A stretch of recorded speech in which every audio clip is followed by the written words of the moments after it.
तो आदिवासी एकता महासम्मेलन में पहुंचे हैं जयस के राज्य संरक्षक और विधायक हीरालाल अलावा जी।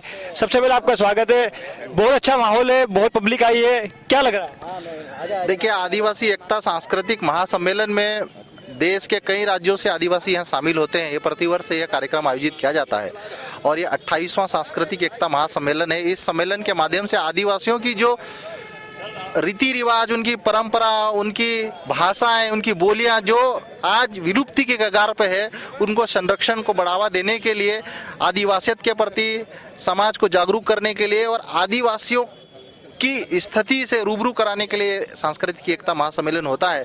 और इस महासम्मेलन के माध्यम से हम पूरे देश के आदिवासी वर्ष में एक बार आदिवासियों को एकजुट करने का प्रयास करते हैं और उनकी संस्कृति, उनकी परंपराओं को संरक्षित करने के लिए हम लोग एक संदेश देते हैं। अच्छा, ये बताइए कि जी इस प्रोग्राम को लेकर कुछ विवाद हुए थे, कुछ लोगों ने इसे रोकने की कोशिश की थी, उस पर आप क्या कहें?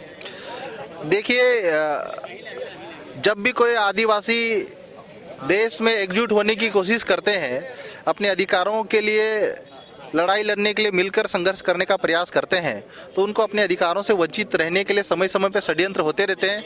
लेकिन आज आदिवासी समाज का युवा वर्ग पढ़ लिख कर अब बहुत आगे निकल आया है और उन षड्यंत्रों का मुकाबला करने के लिए तैयार है और आदिवासियों का अधिकार हासिल करने के लिए हम लोग तैयार हैं। अच्छा, हमने सुना कि सम्मेलन में आर्थिक, शिक्षा और स्वास्थ्य को बढ़ाने के ऊपर जो आदिवासियों की जो सशक्तिकरण है उस पर बात चल रही है, तो क्या लगता है कि किस तरीके से आदिवासी सशक्त हो सकता है? बिल्कुल, आदिवासी क्षेत्रों में आज कुपोषण जैसी गंभीर समस्या है और हमारे धार, झाबुआ, अलीराजपुर, बड़वानी जैसे आदिवासी बहुल इलाकों में कई गरीब आदिवासी बच्चे कुपोषण से मर रहे हैं। यहाँ पे पलायन एक गंभीर मुद्दा है और शिक्षा का प्रतिशत आज भी आदिवासी इलाकों में 30 से 35% है। लेकिन सांस्कृतिक एकता महासम्मेलन के माध्यम से आदिवासियों को जन जागरूक करने के साथ साथ आदिवासी इलाकों में शिक्षा को कैसे बढ़ावा दिया, इस पे विशेष मंथन चर्चा चल रही है।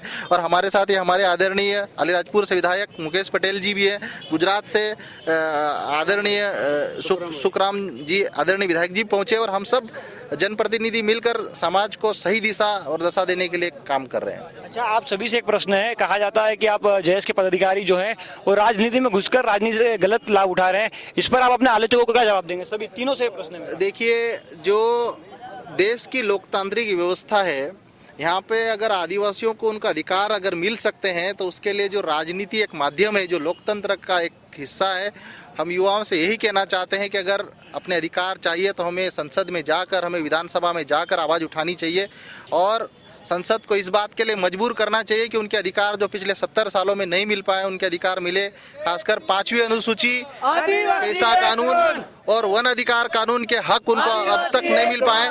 तो हम युवाओं से यही कहना चाहते हैं कि आप अपनी लड़ाई लड़ने के लिए राजनीति को एक माध्यम बनाए, संसद में पहुंचे, विधानसभा में पहुंचे और यही एक रास्ता है, सही रास्ता है, लोकतांत्रिक रास्ता। इसी के माध्यम से आदिवासी अपना अधिकार हासिल कर लेते हैं। आप दोनों का क्या मानना है, कैसा लग रहा है इस कार्यक्रम में?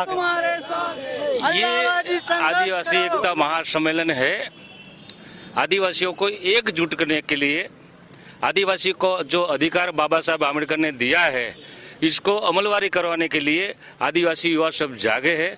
हम उसको पीछे इसको टेका रखते हैं और हमारी जो मांगे है, जमीन हो या पानी हो या रास्ता हो, बिजली हो और आरोग्य में जो भी करना है, कर छूटने के लिए हम आदिवासी विस्तार के सब आदिवासी विधायक और सांसद सब इकट्ठे हो रहे हैं। ये हमारा एक अच्छा तरीका है इकट्ठा होने का। अच्छा, आदिवासी जो कहा जाता है कि संस्कृति की रक्षा करते हैं, प्रकृति की रक्षा करते हैं, तो आप किस तरीके से प्रकृति और संस्कृति की रक्षा करेंगे यहाँ पर? देखिए, यहाँ जो भी आप भी गए पहुँचे होंगे वहाँ भी सभी संस्कृति आपको झलक दिखी होगी और हम सभी समाज के जितने भी हमारे आदिवासी के ये जो संस्कृति जो ख़त्म करने का षड्यंत्र रच रहे हैं, तो हम लोग सब मिलके हम बचाएंगे और हमारा तो एक ही संकल्प है कि हमारा समाज कैसे आगे बढ़े। जी, तो आपने सुना, ये थे जयस के पदाधिकारी जिनका कहना है कि वे यहाँ पहुंचे हैं और किस तरीके से ये अपनी संस्कृति को बचाएंगे। इसी खबरों के लिए आप हमारे साथ बने रहे और हमारे चैनल को जरूर सब्सक्राइब करें।